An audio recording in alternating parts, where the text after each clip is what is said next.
नेहमी चपाती भाकरी आपण करतच असतो आणि मुलांना वेगवेगळे पदार्थ खायला आवडतं. अशा वेळेस अगदी घरगुती साहित्यामध्ये आपण झटकेपट बनणारा कांद्याचा पराठा बघणार आहोत. नमस्कार मंडळी, मी अश्विनी महेश पाटले, पाठी किचन अँड ब्लॉगमध्ये तुमच्या सगळ्यांचं स्वागत आहे. आज आपण सर्वांना आवडेल इतका सोप्या पद्धतीने पराठा रेसिपी बघणार आहोत. तर चला आपण आपल्या रेसिपीला सुरुवात करूया.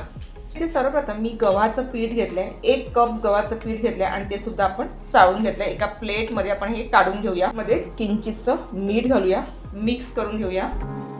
आता ज्या पद्धतीने आपण गव्हाचं पीठ कसं मळतो म्हणजे चपातीसाठी, त्याच पद्धतीने हे पीठ आहे आपल्याला मळून घ्यायचं आहे.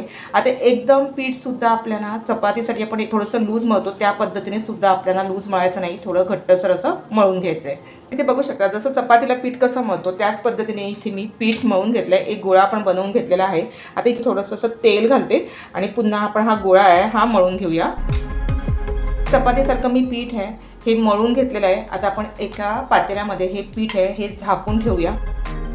पीठ आहे हे मळून झालं आहे आणि इथे आपण पराठा बनवणार. पराठा बनवण्यासाठी आपल्याला स्टफिंग काय काय म्हणजे भरण्यासाठी आपल्याला काय काय साहित्य लागणार ते बघणार आहोत. त्यासाठी आपण घरगुती मसालेच घेतले आहेत. तर इथे मी 1 टेबलस्पून जिरं घेतलेलं आहे, पाव चमचा आलं लसूण पेस्ट घेतलेली आहे, कलोंजी घेतलेलं आहे. कलोंजी हे आहे आपण घेतलेलं आहे, नंतर मी तुम्हाला सांगते पुढे जाऊन कशासाठी लागणार ते. तर कलोंजी म्हटलं तर हे कांद्याचं बी आहे. त्याचप्रमाणे 1 टेबलस्पून मिरची पावडर घेतलेली आहे, हळद पाव चमचा, जिरा पावडर पाव चमचा, धना पावडर पाव चमचा, आमचूर पावडर घेतली आहे पाव चमचा, ओवा घेतलाय पाव चमचा, कस्तुरी मेथी घेतलाय 1 चमचा, 1 मोठी मिरची घेतली आहे ती बारीक अशी कट करून घेतली आहे, 2 चमचे बेसन घेतलं आहे. इथे आज आपण जो पराठा बनवणार तो कांद्यापासून, त्यासाठी 2 मोठे कांदे घेतले आणि उभे असे कट करून घेतले आहेत. आणि उभे कट केल्यानंतर हे असे आपण सुटसुटीत असे हे मोकळे करून घेतलेत बघा.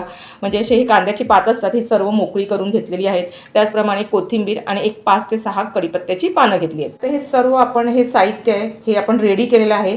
आता इथे आपल्याला थोडासा कांदा आहे हा तेलावर परतवून घ्यायचा आहे. आता इथे आपल्याला कांदा परतवून घ्यायचा आहे. त्याच्यासाठी मी एक पॅन घेतलं आहे. पॅनमध्ये मी 1 छोटा चमचा भरून तेल घातलेलं आहे. तेल आपण गरम करून घेतलेलं आहे.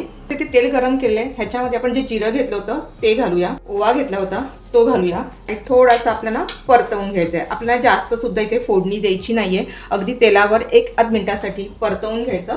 आणि ह्यामध्ये आपल्याला घालायचं आहे कांदा. आता इथे कांदा सुद्धा आपल्याला तेलावर परतवून घ्यायचा आहे. पण सगळ्यात महत्त्वाची आता ही टीप आहे की कांदा परतवताना आपल्याला 1-2 मिनिटासाठी फक्त मीडियम गॅसवर परतवायचा आहे. हा कांदा आहे आपल्याला शिजवायचा देखील नाही आहे, अगदी थोडासा असा तुम्हाला असा तेलावर असा शायनिंग सारखा येतो तोपर्यंतच आपण परतवून घेणार आहोत. बघू शकता हा मी 1 मिनिटासाठी मीडियम गॅसवर हा कांदा आहे हा परतवून घेतला आणि थोडासा असा शायनिंग सारखा मारतो इतकं आपल्याला कांदा परतवून घ्यायचा आहे. आता ह्यामध्ये जेवढे आपण मसाले घेतले होते ते सर्व घालून घेऊया. मिरची पावडर घेतली होती ती घालून घेऊया, मिरची, धना पावडर, जिरा पावडर, हळद, लसूण पेस्ट. आता इथे मी आलं लसूण पेस्ट घातली आहे. जर का कोणी लसूण खात नसेल तर तुम्ही इथे ना आलं खिचून घातलं तरी सुद्धा चालेल. त्याचप्रमाणे आमचूर पावडर. आता इथे तुमच्याकडे जर का आमचूर पावडर नसेल तर तुम्ही इथे लिंबूचा थोडासा 1-2-3 थेंब असा रस घाला तरी सुद्धा चालेल. आता हे सर्व आपल्याला मिक्स करून घ्यायचं आहे. आता 1 मिनिटासाठी हा मसाला आहे सर्व आपण कांद्यामध्ये मिक्स करून घ्यायचा जेणेकरून कांद्याला व्यवस्थित लागला जातो. आता इथे सर्व बघू शकता मी मिक्स करून घेतलेलं आहे. आता इथे मी 2 चमचे बेसन घेतलं होतं ते सर्व घालून घेऊया. बेसन घातल्यानंतर आपल्याला सर्व हे व्यवस्थित मिक्स करून घ्यायचं आहे. आता इथे आपण पराठा बनवणार त्याकरता स्टफिंग सर्वात महत्त्वाचं आहे आणि इथे आपण कांद्याचं स्टफिंग करणार आहोत. त्याच्यासाठी मी ते बेसन घातलं कारण कांद्याला पाणी सुटतं आणि बेसन जर का घातलं ना तर पराठा खूप टेस्टी लागतो. त्याचप्रमाणे ह्याला कांद्याला पाणी सुटत नाही आणि पराठा देखील खूप छान दाटला जातो. आता इथे पुन्हा आपल्याला बेसन घातल्यानंतर 1 मिनिटासाठी व्यवस्थित परतवून घ्यायचं आहे. मी बेसन घातल्यानंतर कांद्यामध्ये व्यवस्थित परतवून घेतलं आणि सर्व ही आपल्याला प्रोसिजर आहे ही मंद आचेवर करायची जेणेकरून मसाले करपू नये. त्याचप्रमाणे कांदा देखील आपल्याला जास्त शिजवायचा नाही. आता इथे मी 4-5 कढीपत्त्याची पानं घेतली होती ती कात्रीच्या साहाय्याने थोडीशी अशी कट करून घेते त्याला आणि ती सुद्धा आपल्याला घालून घ्यायची आहे. कढीपत्त्यामुळे ना पराठा सुवास आहे ना तो खूप सुंदर येतो, त्याचप्रमाणे टेस्टी लागतो. आणि जी आपण इथे कस्तुरी मेथी घेतली होती ती घालून घेऊया, थोडंसं मीठ घालूया, त्याचप्रमाणे थोडीशी कोथिंबीर घेतली आहे ती सुद्धा बारीक अशी आपल्याला कट करून घालून घ्यायची आहे. मिक्स करून घेऊया. आता इथे मी मीठ जे घातलं ना थोडंसंच घातलेलं आहे कारण आपण जेव्हा पीठ मळलं होतं त्याच्यामध्ये सुद्धा मीठ घातलेलं आहे. आता इथे मिक्स केल्यानंतर इथे आपल्याला गॅस बंद करायचा आहे कारण पॅन थोडासा गरम आहे कारण आपल्याला कांदा देखील जास्त शिजवायचा नाही आहे. आता हे मिक्स केल्यानंतर आता एका पातेल्यामध्ये मी काढून घेते जेणेकरून आपण जे साहित्य घातले ते सर्व थंड करून घ्यायचं आहे, कारण आपल्याला पराठा बनवायचा आहे आणि स्टफिंग हे पूर्ण थंड झालेलं पाहिजे. आता जेवढं हे मिश्रण होतं हे आपण थंड करून घेतलं आहे आणि हे पीठ आहे आपण बाजूला ठेवलं होतं ते सुद्धा आपण मस्त असं हे उमललेलं आहे. आता इथे आपण थोडंसं पीठ आहे हे मळून घ्यायचं आहे आणि थोडंसं मळल्यानंतर इथे आपल्याला 2 गोळे बनवायचे आहेत. ज्याप्रमाणे आपण चपाती कशी बनवतो त्याच पद्धतीने आता आपण इथे 2 चपात्या बनवून घ्यायच्या आहेत. आता इथे चपाती लाटताना आपल्याला थोडंसं पीठ घ्यायचं आहे आणि पिठाच्या साहाय्याने आपण थोडीशी चपाती आहे ही आपण लाटून घ्यायची आहे. आता इथे पीठ देखील आपल्याला खूप लावायचं नाही ना, त्यामुळे एकदम चपाती असते ही कोरडी बनते. तर आपण ही चपाती जशी लाटतो त्याचप्रमाणे लाटून घेऊया. आणि इथे चपाती लाटताना थोडीशी जाडसर लाटायची, एकदम पातळसुद्धा आपल्याला लाटायची नाही आहे. आता ही चपाती आहे ही मी लाटून घेतली आहे. अशा बघा इतकी मी ही जाड आहे ठेवलेली आहे. त्याचप्रमाणे अशा आपण ह्या 2 चपात्या ह्या लाटून घेतल्यात, एका अगोदर लाटून घेतली आणि ही इथे आपण जे कांद्याचं स्टफिंग केलं होतं ते सर्व इथे आपल्याला घालून घ्यायचं आहे. आता इथे ना जेवढे मला पराठे बनवायचे आहेत ना तेवढं मी तुम्हाला साहित्य दाखवलं. तुम्हाला इथे जास्त बनवायचे असतील ना तर तुम्ही इथे जास्त साहित्य वापरा, म्हणजे मसाले जास्त वापरा, त्याचप्रमाणे कांदा जास्त वापरा. आता इथे मी सर्व हे व्यवस्थित पसरवून घेते. तर इथे आपण सर्व स्टफिंग आहे ते पसरवून घेतले. आता ह्याच्यावर आपण दुसरी पोळी लाटली होती ती आपण घालून घेऊया आणि याचे व्यवस्थितचे काठ आहेत ना हे आपल्याला बंद करून घ्यायचे. बघू शकता थोडंसं लहान मोठी वगैरे पोळी झाली असेल तर थोडीशी खेचून अशी सारखी करून घ्या आणि ह्याचे हे तुम्हाला दिसतात हे कॉर्नर आहेत हे आपल्याला सर्व असे पॅक करून घ्यायचे आहेत.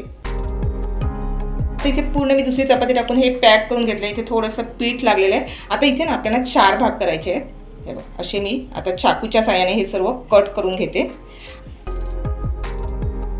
आता मी ह्या कट करून घेतले. इथे हा जो पहिला कॉर्नरचा आहे ना तो आपण फोल्ड करून घेऊया. असा गोल गोल करून घ्यायचा आहे. आता जो रोल आहे तो ह्याच्यावर टाकला आणि हा पण आता आपल्याला दुसरा आहे हा आपल्याला फोल्ड करून घ्यायचा आहे. पूर्ण हे दोन्ही मी एकत्र असे वाळून घेतले. बघू शकता. आता वाळल्यानंतर हे आता आपल्या हाताने असा थोडासा प्रेस करून घ्यायचा आहे आणि सारखा करून घ्यायचा. हे बघा अशा पद्धतीने जसं मी करते त्याच पद्धतीने तुम्ही बघा. आणि त्यानंतर हा प्रेस करून घ्यायचा आणि थोडासा इथे आता मी पीठ लावून घेते आणि पिठाने असं थोडासा हाताने आपण सारखा करून घेऊया. आता हा पण कॉर्नरचा आहे हा सुद्धा आपल्याला फोल्ड करून घ्यायचा आहे. बघा मी बघू शकता असं आपल्याला फोल्ड करून घ्यायचा आहे. पुन्हा हा रोल आहे आपण ह्याच्यावर ठेवलं आहे मधल्या ह्याच्यावर आणि पुन्हा हे आपण दोन्ही एकत्र घेऊन पुन्हा आपण हे फोल्ड करून घ्यायचे. जर का तुम्हाला असं फोल्ड करताना काही त्रास वाटला तर थोडंसं हाताला पीठ लावून घ्यायचं आणि नंतर आपल्याला फोल्ड करून घ्यायचं आहे. हे बघा रोल वाळून घेतला आणि त्यानंतर हाताने असा प्रेस केलेला आहे हा बघा. आणि थोडंसं हाताला पीठ घ्यायचं आणि त्यानंतर असा थोडासा मोठा करून घ्यायचा आहे. आता हे दोन्ही पराठीसाठी आपण गोळे हे बनवून घेतले आहेत. बघू शकता दिसायला सुद्धा सुंदर वाटतात. आता एक बाजूला ठेवते आणि एक आपण लाटून घेऊया. लाटून घेण्यासाठी ते परत आपल्याला थोडंसं पीठ घ्यायचं आहे. थोडंसं असं पोलपाटाला पसरवून घ्यायचं आणि त्यानंतर वरून सुद्धा घालायचं जेणेकरून हा पराठा आहे आपल्याला व्यवस्थित लाटता आला पाहिजे. हा बघा. त्यानंतर इथे सर्व सारखं करून घेतल्यानंतर इथे मी जे कलोंजी घेतलं होतं ते आपण घालून घेऊया. त्याचप्रमाणे थोडीशी कोथिंबीर घेतली आहे ती घालून घेऊया आणि थोडंसं वरून आपल्याला इथे पीठ घालायचं आहे. आणि मग पराठा हा नेहमी जाडसर असतो त्याच्यासाठी आपल्याला जाडसर असा हा लाटून घ्यायचा आहे. थोडासा हाताच्या साहाय्याने पुन्हा आपल्याला सारखा करून घ्यायचा आणि लाटत जायचं. इझी लाटतो कारण इथे ना आपण बेसन वापरलं होतं त्याच्यामुळे कांद्याला ओलापणा जेवढा होता तेवढा निघून जातो आणि हा पराठा आहे हा व्यवस्थित लाटला जातो.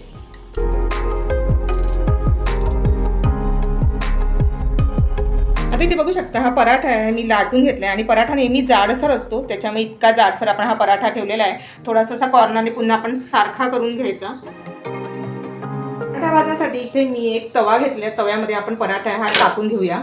आता इथे पराठा आहे ना जो आपण लाटला होता तो वरती भाग ठेवला आहे आणि जो खालचा भाग होता तो खाली ठेवला आहे. आता 1-2 मिनटं असं आपल्याला मीडियम गॅसवर हा व्यवस्थित भाजून घ्यायचा आणि त्यानंतरच आपल्याला पलटी करायचं आहे. तर इथे ना पराठा भाजताना आपल्याला थोडंसं असं कॉर्नरने तेलसुद्धा सोडायचं आहे. आता इथे मी तेलाचा वापर केला आहे. तुम्हाला तुपाचा वापर करायचा असेल तर तुम्ही तुपाचा वापरसुद्धा करू शकता. आता 1-2 मिनटानंतर हा आपल्याला पलटी करून घ्यायचा आहे. बघू शकता आणि मस्त असा हा पराठा आहे हा रेडी होतो. इथे पुन्हा आपल्याला थोडंसं वरून तेल लावायचं आहे. इथे आपल्याला पुन्हा थोडंसं असं कॉर्नरने हे तेल सोडून घ्यायचं आहे आणि मीडियम गॅसवर खरपूस असा हा पराठा आहे आपल्याला भाजून घ्यायचा आहे. तर हा दोन्ही साईडने पराठा आहे हा भाजून घेतला आहे. अगदी खुसखुशीत असा हा पराठा आहे हा रेडी होतो. आता आपण एका प्लेटमध्ये हा काढून घेऊया.